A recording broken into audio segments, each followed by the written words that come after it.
Gemini just rolled out the new deep research model which recently launched in January 2026. So here you notice that when I try to open up the Gemini, I can see here a couple of models. Tap on deep research.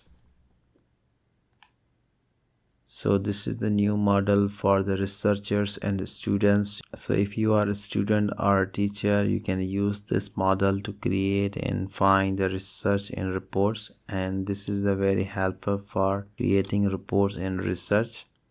And here I want to just write why people say hi instead of hello.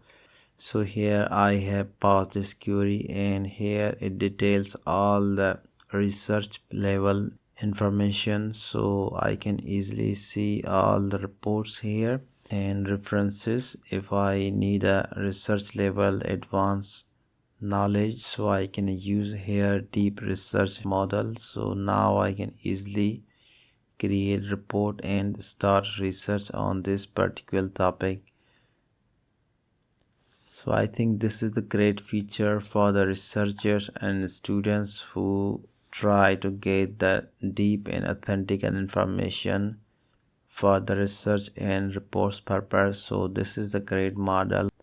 So in this video I have shown you just how to find and use the deep research model. So this is all about for the Gemini deep research update. I hope you enjoyed this video. Thank you so much for watching.